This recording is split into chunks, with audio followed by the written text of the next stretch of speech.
ഞാൻ പറഞ്ഞിരുന്നല്ലോ നേരത്തെ, പുതിയുഗ യാത്രയിൽ ഞങ്ങളുടെ പ്രവർത്തകരോട് പറഞ്ഞത് നിങ്ങൾ കേട്ട് കാണുമല്ലോ. ഉത്തമരായ കമ്മ്യൂണിസ്റ്റുകാരെ കാണുമ്പോൾ ചിരിച്ചോളാൻ പറഞ്ഞു, ഇടതുപക്ഷ സഹയാത്രികരെ കാണുമ്പോൾ ചേർത്ത് പിടിച്ചോളാൻ പറഞ്ഞു. അപ്പൊ എല്ലാവരും ഇങ്ങനെ നോക്കിയിരുന്നപ്പോൾ പറഞ്ഞു അവര് നമുക്ക് വോട്ട് ചെയ്യാൻ പോണെന്ന്. Good communist. ഉത്തമ കമ്മ്യൂണിസ്റ്റ്, അതാണ് ഉത്തമ കമ്മ്യൂണിസ്റ്റുകാർ. പിന്നെ ഇടതുപക്ഷ സഹയാത്രികരായി 3-4 പതിറ്റാണ്ടുകളായി കേരളത്തിൽ സഞ്ചരിച്ചവർ. ഞാൻ പറഞ്ഞല്ലോ, അവര് തീവ്ര വലതുപക്ഷമാണ്. ഞങ്ങളാണ് നെഹ്റുവിയൻ ഇടതുപക്ഷം എന്ന് ഞങ്ങൾ കേരളത്തോട് പറഞ്ഞത്. ഞങ്ങൾ പറഞ്ഞു, ആ വാക്കുകളെല്ലാം ജനങ്ങൾ അംഗീകരിച്ചു. ഞങ്ങളുടെ വാക്കുകൾക്ക് വിശ്വാസ്യതയുണ്ടായി. ഞങ്ങളുടെ വാക്കുകളെ വിശ്വസിച്ചതിനുള്ള നന്ദി കൂടിയാണ് ഞാനിവിടെ പ്രകാശിപ്പിക്കുന്നത്. എല്ലാ വാക്കുകളും അവർ ഹൃദയത്തിലേക്ക് ഏറ്റെടുത്തു. വർഗീയതയ്ക്കെതിരായിട്ടുള്ള ഞങ്ങളുടെ അതിശക്തമായ നിലപാട്, പുതിയ കേരളത്തെക്കുറിച്ചുള്ള, പുതുയുഗത്തെക്കുറിച്ചുള്ള ഞങ്ങളുടെ ചിന്തകൾ, ഞങ്ങളുടെ സ്വപ്നങ്ങൾ, ഞങ്ങളുടെ പദ്ധതികൾ, ഞങ്ങളുടെ പരിപാടികൾ കഴിഞ്ഞ 2 വർഷമായി ഇന്ത്യയിൽ ഒരു പ്രതിപക്ഷവും ചെയ്യാത്ത ജോലിയാണ് ഞങ്ങൾ ചെയ്തത്. എന്താ ചെയ്തത്? എവിടെയെല്ലാം ഗവൺമെന്റ് പരാജയപ്പെട്ടോ അവിടെയെല്ലാം ഒരു ഓൾട്ടർനേറ്റീവ് ഉണ്ടാകണം, ബദൽ ഉണ്ടാകണമെന്ന് കരുതി ആരോഗ്യ മേഖലയിൽ, സാമ്പത്തിക മേഖലയിൽ, വിദ്യാഭ്യാസ മേഖലയിൽ, ഇൻഫ്രാസ്ട്രക്ചർ രംഗത്തെല്ലാം ഞങ്ങൾ പഠനം നടത്തി, ഗൃഹപാഠം ചെയ്തു. എന്നിട്ട് തയ്യാറാക്കിയ പദ്ധതികളാണ് പുതുയുഗ യാത്രയിൽ.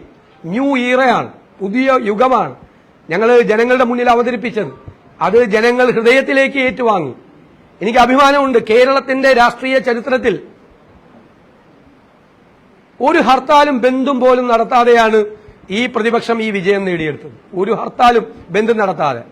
ഇത് നമ്മുടെ പുതിയ കേരളമാണ് എന്ന് കേരളത്തിന് പുറത്തേക്കുള്ള ഒരു സന്ദേശം കൊടുക്കാൻ ഞങ്ങൾ പ്രതിപക്ഷത്തിരുന്നുകൊണ്ടും ഞങ്ങൾ ശ്രമിച്ചു.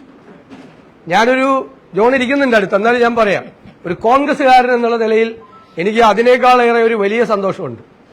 കേരള ചരിത്രത്തിൽ ഇന്ത്യൻ നാഷണൽ കോൺഗ്രസിന് നിയമസഭയിൽ ഏറ്റവും കൂടുതൽ സീറ്റുകൾ വാങ്ങിച്ചെടുത്ത തെരഞ്ഞെടുപ്പാണ്. ഏറ്റവും കൂടുതൽ സീറ്റുകൾ ചരിത്രത്തിൽ 62 ഉള്ളു.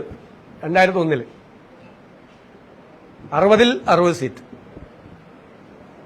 അല്ലേ? 77-ൽ 38 സീറ്റുകൾ. 2011 ജയിച്ചപ്പോൾ 38 സീറ്റുകൾ. ഏറ്റവും കൂടുതൽ സീറ്റുകൾ കോൺഗ്രസ് കേരള ചരിത്രത്തിൽ, രാഷ്ട്രീയ ചരിത്രത്തിൽ ഇന്ത്യൻ നാഷണൽ കോൺഗ്രസിന് ഏറ്റവും കൂടുതൽ സീറ്റുകൾ നേടിയ. അതിൽ മാത്രമേ എന്റെ ചെറിയ കണക്ക് തെറ്റിയുള്ളൂ. 1 ഡസൻ മന്ത്രിമാർ തോക്കുവന്നിട്ട് അതിൽ കൂടുതൽ മന്ത്രിമാർ തോറ്റു. ചെറുതായിട്ട് എന്റെ കണക്ക് തെറ്റി. ഞാൻ 100-ലധികം സീറ്റ് എന്ന് പറഞ്ഞപ്പോ എന്നെ ഒരുപാട് പേര് പരിഹസിക്കുകയും അധിക്ഷേപിക്കുകയും ആക്ഷേപിക്കുകയൊക്കെ ചെയ്തിട്ടുണ്ട്. പക്ഷെ നമ്മളൊരു കണക്ക് പറഞ്ഞത്, ഞങ്ങൾ നടത്തിയ പ്രവർത്തനങ്ങൾ, നിങ്ങൾ കണ്ട പ്രവർത്തനങ്ങൾ, അത് കൂടാതെ ഞങ്ങൾ വളരെ നിശബ്ദമായി നടത്തിയ ഒരു പ്രവർത്തനങ്ങളുണ്ടായി. 2001 ഞങ്ങൾ ഈ ചുമതല ഏറ്റെടുത്തപ്പോൾ ഞങ്ങൾ പൊളിറ്റിക്കൽ അനാലിസിസ് നടത്തി. 2001 കിട്ടിയ ഉജ്ജ്വലമായ വിജയം പിന്നെ 2004 പോലും ഇല്ല. 2011 ജയിച്ചെങ്കിലും 72 സീറ്റോടുകൂടിയാണ് ജയിച്ചത്. UDFന്റെ ഭാഗത്തുണ്ടായിരുന്ന ഒരുപാട് ശക്തികൾ, ഒരുപാട് ഗ്രൂപ്പുകൾ, സോഷ്യൽ ഗ്രൂപ്പുകൾ UDFനെ വിട്ടുപോയി. ഞങ്ങൾ വളരെ നിശബ്ദമായി നടത്തിയ പ്രവർത്തനത്തിലൂടെ അവരെ എല്ലാവരെയും ഞങ്ങൾ തിരിച്ചു കൊണ്ടുവന്നു. കുറച്ചുപേരും കൂടെ ഉണ്ട്, മുഴുവനായില്ല, ഒരു 90% ആയില്ല.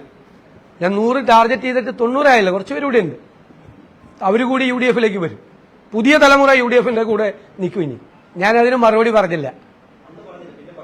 ഞാൻ പറഞ്ഞത് അത് പറവൂരിലെ ജനങ്ങളല്ലേ തീരുമാനിക്കേണ്ടത്. എനിക്കറിയാലോ, ഞാൻ എന്റെ ഇത്രയും വർഷക്കാലത്തെ തെരഞ്ഞെടുപ്പിനിടയിൽ ഞാൻ 3-4 ദിവസം മാത്രമാണ് പറവൂരിൽ നിന്നത്. എല്ലാവരും പറയും എന്നെ പൂട്ടിയിടുമെന്ന് പറഞ്ഞു. പറവൂര് അവിടെ പൂട്ടിയിടും, പുറത്തേക്ക് ഇറങ്ങാൻ പറ്റില്ലെന്ന്. പക്ഷെ പൂട്ടിയിടപ്പെട്ടത് മന്ത്രിമാരാ. ഈ തോറ്റ മന്ത്രിമാർ ആരും അവരുടെ നിയോജകമണ്ഡലത്തിന്റെ പുറത്തേക്ക് പോലും ഇറങ്ങിയിട്ടില്ല. ജയിച്ചവരും മുഖ്യമന്ത്രി മാത്രമേ പോയിട്ടുള്ളൂ. അവരെ പൂട്ടിയിട്ടത് ഞങ്ങളാണ്, അവരവരുടെ മണ്ഡലത്തിൽ.